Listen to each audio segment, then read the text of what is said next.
क्या आपके पैसे प्राइवेट लाइफ इंश्योरेंस कंपनी में सेफ हैं? क्या आपको लगता है कि लाइफ इंश्योरेंस कंपनी बंद हो जाएगी तो क्या होगा?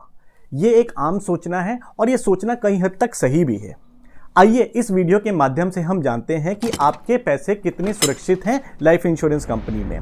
There are 3 safeguards. आज की डेट में 3 सेफगार्ड्स हैं जो लाइफ इंश्योरेंस कंपनी आपके पैसे पूरी तरह से सुरक्षित कैसे हो सकती है। So first, the role of IRDA and solvency ratio. IRDA एक रेगुलेटर होता है जिसके तहत सभी लाइफ इंश्योरेंस कंपनियों को नियम मानने पड़ते हैं, जिसमें से सॉल्वेंसी रेशियो सबसे मेन नियम होता है। ये सॉल्वेंसी रेशियो जो होता है ये हर लाइफ इंश्योरेंस कंपनी को अपने प्रीमियम के मेजर पार्ट्स को अलग से रखना पड़ता है कि जो कि at the time of losses of the company वो पैसे तब भी कस्टमर्स को क्लेम और विड्रॉल के रूप में स्मूथली मिलते रहें।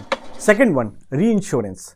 दोस्तों, मान लीजिए मिस्टर एक्स हैं जिन्होंने 1 करोड़ रुपए का लाइफ कवर लिया और कोई भी अनहोनी हो गई तो नॉमिनी 1 करोड़ का क्लेम लेने लाइफ इंश्योरेंस कंपनी से आ जाएगा, जिससे लाइफ इंश्योरेंस कंपनी को एक बहुत बड़ी लायबिलिटीज का सामना करना पड़ सकता है।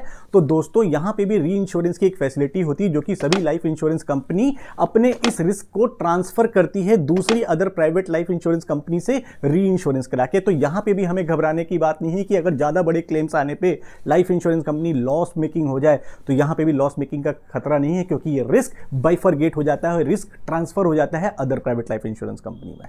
And third one, merger. दोस्तों, 1880 के दशक में ब्रिटिश इंडिया का राज होता था और हमारे देश में 270 निजी क्षेत्रीय बीमा कंपनी कार्य कर रही थी, जो कि 1 सितंबर 1956 में भारतीय जीवन बीमा के रूप में बनी। इसको हम कहते हैं मर्जर। तो लाइफ इंश्योरेंस कंपनी अगर लाइबिलिटी ओवर एसेट्स हो जाती हैं आज की डेट में, तो उस केस में भी रेगुलेटर द्वारा बिग कंपनी को ये मर्ज के रूप में ट्रांसफर किया जा सकता है। जैसे आज की डेट में कुछ इंश्योरेंस कंपनी अगर लॉस में आ गई हैं या आने वाली हैं तो उसको बड़ी लाइफ इंश्योरेंस कंपनी मर्ज कर लेती है, टेक ओवर कर सकती है। तो यहां पे भी ये घबराने की बात नहीं है कि हमारी पॉलिसी का क्या होगा, हमारे क्लेम्स का क्या होगा, हमारे विड्रॉल का क्या होगा। सो दोस्तों, याद रखिएगा, right product to right person according to your need. आप अपने फंड्स को प्लान करिए और अपने बेहतर सलाहकार से जरूर डिस्कस करिए। साथ ही साथ आप मुझे भी कमेंट कर सकते हैं और डिस्क्रिप्शन बॉक्स में जो फॉर्म दिया गया है उसको फिल करिए, जिससे मैं आपको डिटेल में जानकारी दे सकता हूं। इसी प्रकार के और भी वीडियोस के लिए चैनल को आप लाइक करिए, सब्सक्राइब करिए और hit the bell icon. Thank you so much.